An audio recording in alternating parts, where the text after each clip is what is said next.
the similar carcass they found in the late 1800s. Yeah, but I'm talking about the specific reports from this Powell From Lake. that Lake Powell. Yeah, hang on a minute here.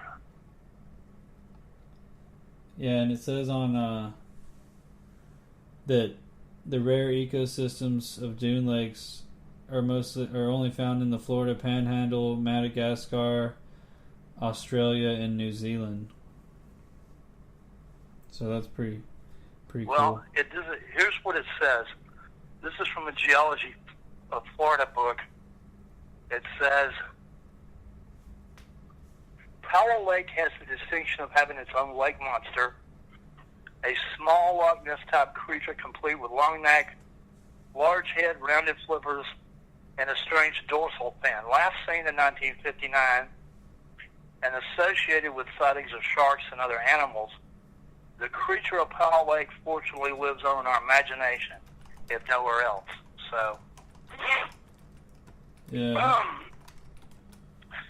So that pretty much, that's the reports you have from up in the Panhandle. But as you can see, if you conclude going from Pensacola all the way to Destin, I mean, that's a significant amount of reports, even if it's only 4 or 5.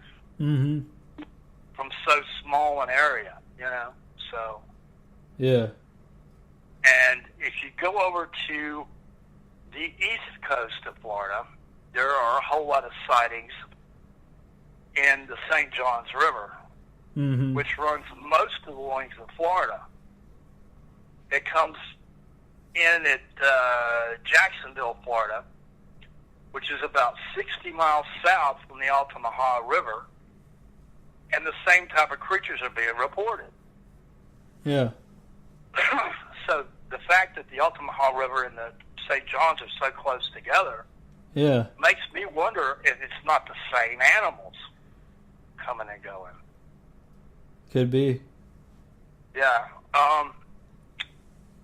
What really put the St. Johns River monster on the map was a sighting from 1975, and I have the original newspaper article about it. This is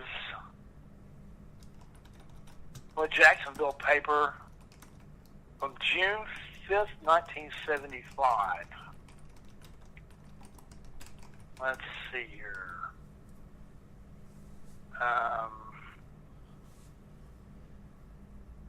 Let's see. Where is this at?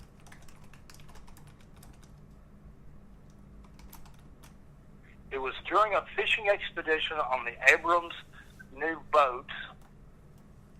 Dorothy and her husband Charles, who owned Harold Glass and Supply Company in Jacksonville, went out recently Saturday with some friends, Brenda Langley, Ed St. John, and Wallace McLean. It was about 10 a.m. A storm was approaching, and they had decided to head for shore.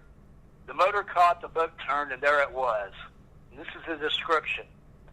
His head was about the size or maybe bigger than a human head. Mrs. Abram recalled he turned his head like you and I. He had little horns. Well, they weren't very little, like a snail, with little knobs on the end. He looked like a skeleton. He was real jagged looking. Wow. On the side of his head were flaps, I guess some kind of gills hanging down. About 3 feet of his neck was out of the water. His mouth was turned down at the edges, and he had big, dark, slanted eyes. And he was pink, sort of the color of boiled shrimp. Huh. So this is some kind of a long-necked monster with peeling skin. Yeah. And we know that reptiles shed their skin. Nobody knows if a plesiosaur did or not, but it's entirely possible. Yeah. That's interesting. What about the horns? Is that a common thing? Oh, yeah. Yeah, the Indians even used to call it the great horned serpent. Yeah, yeah. Very interesting. So, what hang on a second here. Oh, okay. I've got an article that summarizes the older sightings of the St. Johns River monster, and I'd like to go over that. Hang on a second here. Yeah. I just got to find it. Yeah, that's really interesting about the Anybody homings. wants to give me any crap, he's reading out articles. Who could remember all this crap I'm reading? Well, no, I mean, it's great that really, anybody thinks they could do any better, get up here and do it for me, you know? No, I love it, and I love how you have everything compiled. Like, you've sent me so much stuff. It's nice to have it all in place, but I was going to ask before we do finish, I was just going to ask what kind of dinosaur bones they have found, like in Florida. Well, the thing is, because of the weird oddball geology of Florida, there's nothing from the dinosaur area that has been found except fragmentary remains of a Cretaceous sea turtle. You have to go to Alabama, Georgia, and Mississippi to find dinosaur-era marine reptiles. However, you have a lot of stuff from the age of mammals here, and that would include the famous whale Basilosaurus, and there was a contemporary giant sea snake that lived alongside of it called Paleothus, which got about 30 feet long. So there were sea monsters from the age of mammals here. And it is, I still haven't gotten to see the Alabama state fossil, but yeah, that's Basilosaurus or Zeuglodon that I was telling you about. Yeah, well, those are found in Florida too. Those are awesome. While we got time, let me quickly go over the St. John's River monster, and I'm probably out of time here. Oh, it's all good if we... Okay. It says, on May 10th, 1975 at 10 a.m. near Jacksonville, Florida, this is talking about the same incident.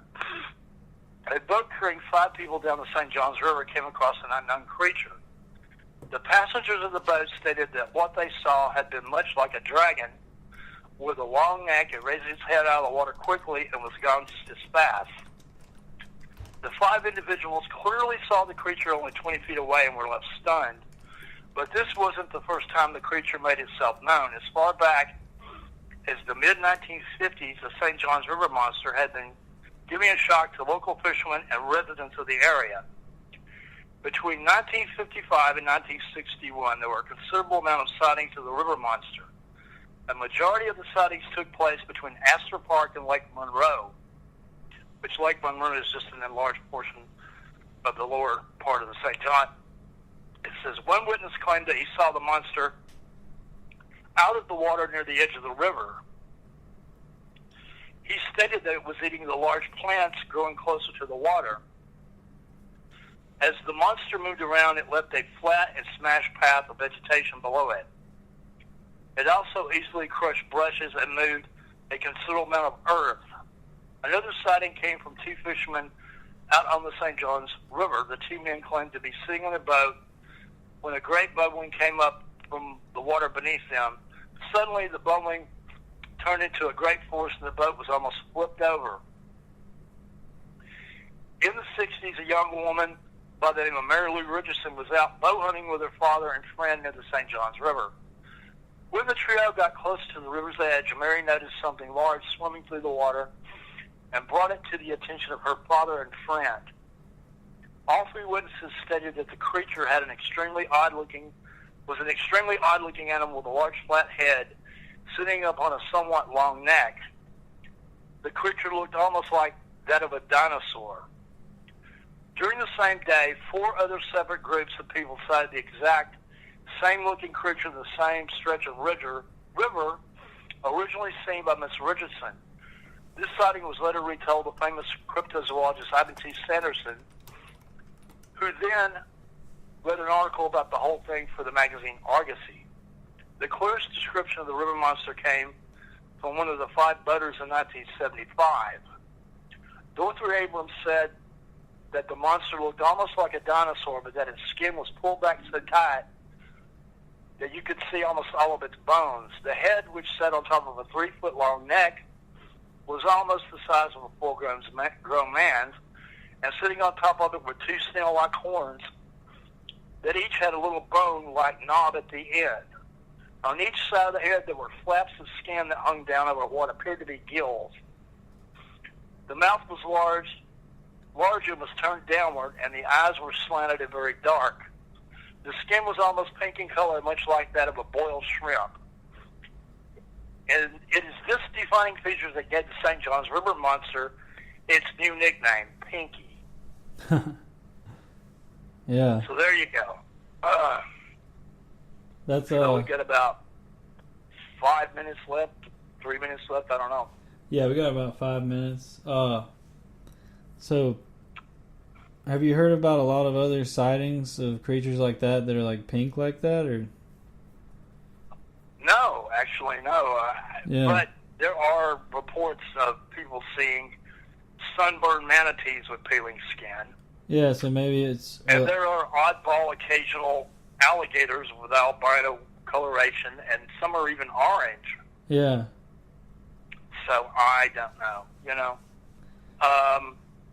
It's a shame we didn't have time to go into some of the other sightings of manatee-ish, giant snake-ish looking creatures. Maybe we can get to that next time. Yeah, we'll definitely... if people want to look up that hoax with the giant penguin footprints, yeah, look up, do a Google search on a tarpon lake monster, and I'll take you right to it. There's even a Google page about it. Tarpon Lake That monster. happened in 1948, I think it was. Yeah. But they didn't, the guy that did the footprints didn't confess until something like, 40 years later? Wow. In the late 80s? And Wow. he finally confessed up. But there's somewhere there are pictures of him holding the middle. He must have felt bad about that. Yeah, these things happen, you know.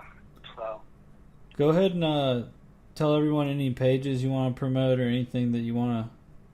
Well, you know, I have my Facebook groups. I have the Zombie Plesiosaur Society, which is about the general field of sea monsters and lake monsters. Then I have a Champ page called Champ Research by Scott Mardis and William Draginis, who's my partner that I work with at Lake Champlain. And then I have a Facebook page called Lake Champlain Mystery Animals. I have my own podcast show on Monster X Radio. And I'm an administrator at another page called Lake Monstrosities. So Awesome. between those, you ought to be able to find more information. And I have also posted more information about the subjects that we're talking about tonight, too. Yeah, and we also have on my YouTube channel, I have a whole playlist where I put any lake monster videos that I do up, and that has the Creature Weekend speech and the last the live video podcast we did. And you also have those videos that we put together about the St. Simon's Island. Yeah, with the St. Simon's Island info. So if people want to hear about that, that's there too. Yeah, so all that's there, and I think the last time we talked was like we said, like 2.5 hours or 3 hours or something. Yeah, well, hey, anytime you want to have me back, we can pick right up where we left off and talk about these other creatures. Definitely, I definitely want to do that. Yeah. I'll let you know soon. We'll just probably go ahead and schedule that one in the next couple weeks. That way we can that's fine. Continue where we left off. But awesome, man. Yeah. Well, thanks so much for coming on. Well, thank you. I never get bored of talking about this stuff. There's so much information. I didn't even get to cover the carcass from 1885, you know? Yeah, I know. We'll get to that next time. Yeah, I definitely love this stuff. Like, I'm hoping someday we can get out, do an investigation together, so that'd be cool. Oh, absolutely, man. You know, maybe you could be one of the people helping me here in Florida when I get this thing off the ground. Yeah, because like I said, my grandfather lives right in Clearwater. I could just drive down from there. Yeah, I mean I think I'm north of Clearwater. Oh, okay. Yeah, I'll have to look on the map, but I'm on the same coast. Yeah. It's either north of me or south of me. Okay, my wife just told me I'm south of Clearwater, so yeah, you'd have to drive south. But yeah, that'd be cool. Yeah, if you could get down here, man, pick me up, and we'll go check out these places. That'd be awesome. Well, I'm going to go ahead and close it out.